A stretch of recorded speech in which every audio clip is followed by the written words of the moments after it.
I do want to talk about this video. Captain Meaty's Why Yu-Gi-Oh is the best and worst card game I've ever played. As someone who's played a lot of card games, such as blackjack and poker, I definitely have a solid grip on what makes a good card game. Anyways, let's just give it a watch. I want to see what a relatively new player's eyes are in the game, because obviously all of us have this idea where new players are like, oh, a new card, too long bottom text. And I want to see what someone who actually just like relatively got into the game's perspective is. So yeah, let's give it a watch. The Yu-Gi-Oh trading card game is simultaneously the best and worst card game that I've ever played. No, it's just the worst. This series, spanning over 20 years, has had a history that most other products can only dream of, and it quickly became one of the titans of the cardboard industry alongside the likes of Magic and Pokemon. What started as an anime designed to sell a product has skyrocketed in popularity over the years, spawning video games, spin-off and sequel anime and movies, and more trading card sets than the standard YouTuber has apology videos. I know this is a bit different than the usual video game related essays and whatnot that I normally do, but it's a topic that I really enjoy in my personal life.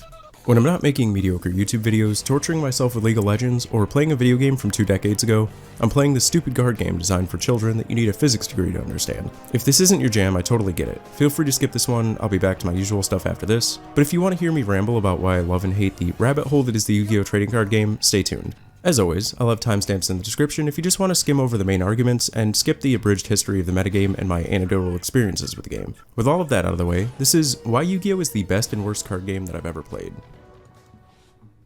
To get to where we are with the game currently, it's nice to have some context as to where we started, which means we have to go over some history.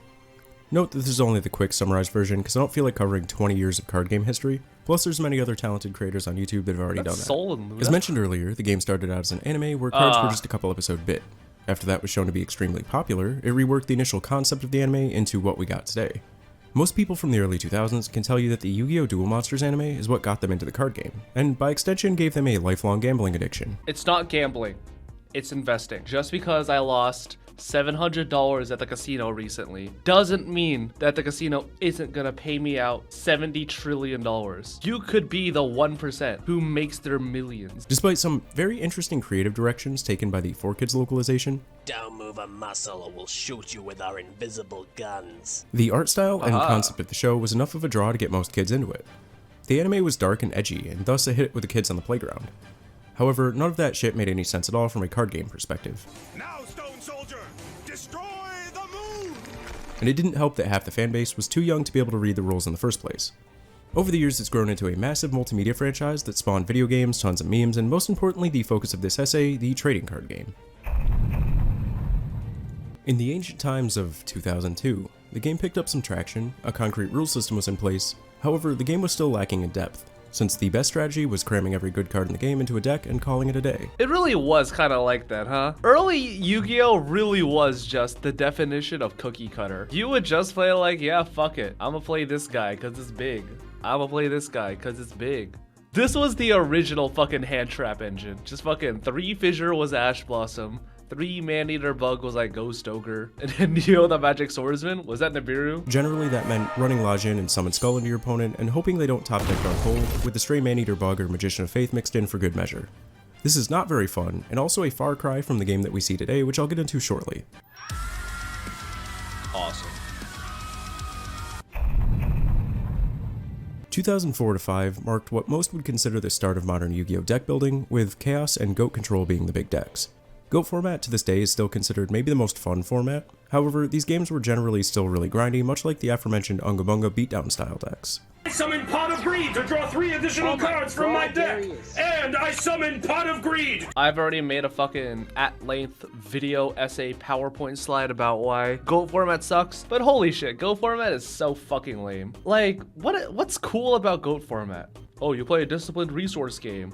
No, it's not. It's just people fucking racing to the bottom to see who can fucking sack each other faster. To draw 3 additional cards from my deck! 2 hours later. Which allows me to play Pot of Greed once again! In 2008, Konami would elaborate further on modern style deck building and how cards are printed with the release of powerful general dark attribute support cards such as Dark Armed Dragon and Allure of Darkness, and archetype focused decks such as Gladiator Beast and Light Sworns. Oh my god, This change in card design marked a departure from the slow grind matches to a more heavily combo-oriented strategy that Yu-Gi-Oh! Is known for today. That year also gave us the release of the synchro summoning mechanic, making heavy use of the extra deck, with resources from the graveyard and main deck starting to become extremely easily accessible.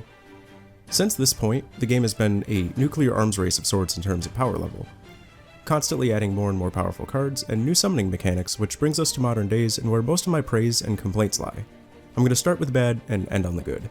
Starting off, the game has a really high bar of entry from both a skill level and monetary point. But yeah, number one complaint, this game is really expensive. Do you know how much a fucking Wanted engine costs? It's like $300. Yu-Gi-Oh goes through like, again, these highs and lows of like this game being extremely expensive. And we're just caught in a time where Yu-Gi-Oh's at one of its all-time highs. And unfortunately, it just sucks for like new players trying to get into it. I'm going to put up a picture of some prices of meta cards at the time of me writing this as examples. If you're looking to build any of the top decks, most cards are going to run you a pretty penny. That's not including staples that are run by most decks either in the main or sideboard for specific matchups. So for those of us making a total of $4 off YouTube ad revenue, this could mean the difference between buying a playset of a card you need in order for a deck to function, or buying groceries for that week, with a good chunk of the community forsaking luxury items such as soap or deodorant. If you're not familiar with the game, Sanctioned Tournament play has a set of rules, including one that basically reads, if you smell bad you could be disqualified, which I just think is hilarious. I don't care how gross your fandom is, barring the rogue competitive Smash player, I think we've got you beat, since it had to be formally stated to take a fucking shower every once in a while. Anyway, back to the point I was making earlier, the game isn't very new player friendly. Depending on how you look at it, there's currently 7 types of summoning mechanics just for putting a monster on the field. There's normal and tribute summoning, which you can do once per turn, as well as a multitude of different special summoning types that you can do any number of times, such as rituals, fusions, synchros, links, xyzs, and pendulums. There's also the matter of the sheer amount of text on some cards, and the minor differences in wording leading to complexities in rulings, with some things doing really similar things with just 1 or 2 words swapped out. Most of a Yu-Gi-Oh card ultimately is kind of just like, you can only activate this like once per turn. Like if Yu-Gi-Oh just had like keywords, it would be so much more simple. For example, discarding a card for a cost versus discarding it for an effect. On paper, they read similarly, but due to the wording and problem-solving card text, certain things won't proc graveyard effects due to how they're worded. Same with certain floodgate traps, not allowing you to even attempt to summon certain kinds of monsters while they're active. Basically, the card has the power to see into the future, which out of context doesn't make a lot of sense, I'm sure. It all depends on how they're worded, and don't even get me started on when you can activate certain things under other cards' effects. Granted, after like 10 to 20 games, you'll probably have a pretty good understanding of the basics and most of the commonly used phrases, with only some specific cards or archetypes having rulings that you'll need to memorize, but even so, this can be really overwhelming to new players, or even someone returning after a year or so. Stuff like this leads to a gargantuan gap between casual and competitive play. However, there's not really another good way to learn other than by casting yourself into the pits of hell and getting dunked on by an 8-year-old playing Branded or something. That is also like one of the barriers of entry that like makes Yu-Gi-Oh extremely difficult. It's the fact that like if you're playing like a fighting game versus a friend, you know, they can pick like a weak character, or like they can choose to like not combo you, or they could choose to, you know, like just, you know, get you more familiar with like the controls and the fundamentals. With Yu-Gi-Oh, you learn by playing, for better and for worse. It's very much a, we're gonna just throw you into this shit and you're gonna have to deal with it. Like you have to get your ass beat like 50 times to even get like an understanding of the game, and that's just like dumb. Like there's no real tutorial for this game. There's no like cover all how to immediately learn XYZ meta of like any point in time in this game. It's really annoying. It's like really frustrating as like a new player to like look at this game and be like, well, I guess I just have to go to locals and get fucking schlonged 10 weeks in a row. I'm not opposed to some reading, however, I don't want to read an entire Denny's menu worth of text on every card that my opponent plays. With rounds only being 45 minutes to play a best 2 out of 3, you need to know what each card does to keep the game going at a playable pace, especially when half the decks sit there turn 1 cycling through the deck for 15 minutes to set up some big bungus end board where you don't get to play the game. The game is evolving at such a rate that something you played 6 to 8 months ago could be completely changed in playstyle or power crept entirely by something else in that time frame, leading to some stuff basically being unplayable. This leads to my other big complaints, balancing in the metagame. Yu-Gi-Oh is not a balanced game at all. Unlike other games, it lacks a resource system, so you're only limited by how many extenders your deck has and what kind of counterplay your opponent's currently running.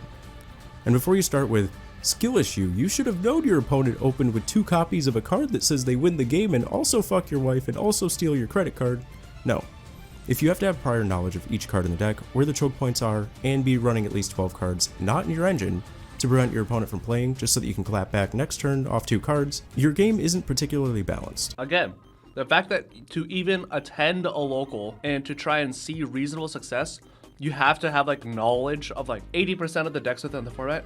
Not like matchup knowledge, just knowledge of like what the cards do, which is, again, you have to like memorize like 6 to 8 different archetypes depending on the fucking metagame. Like, it's just extremely dumb and frustrating for like the average player. Which spawns memes like this, and I just think it's funny. Yes, it does reward your skill at the game, but no matter how good you are or how vast your knowledge of game mechanics are, some things just aren't outplayable. No matter how hard that one dude at locals argues after you beat him, if I just got insert X card here, I would have won. With a card pool of over 10,000 cards at the time of me writing this, obviously it's going to be hard to balance. With the exception of what's on the Banner Limited list, everything is playable, and stuff that was made 20 years ago before the game was realized can be exceptionally broken when paired with newer cards. That also means when they print new cards, they have to keep making them slightly stronger than the last ones, and try and make them play differently enough to keep people invested in buying new products. And while obviously every archetype can't be super competitive, this usually leads to an extremely bland metagame with only 4 or 5 deck lists topping most events, oftentimes being the newest and best cards. That was all of my big complaints, now on to the good parts. Due to the sheer amount and variety of cards available, the game has a playstyle and aesthetic for almost everybody. No matter the type of deck that you enjoy, there's a playstyle of cards out there for you. Do you like extensive combos that you need a fucking spreadsheet to memorize and playing with yourself for at least 10 minutes turn 1? There's a deck for that. Do you hate other people and also fun? Here's 97 Floodgates, go nuts.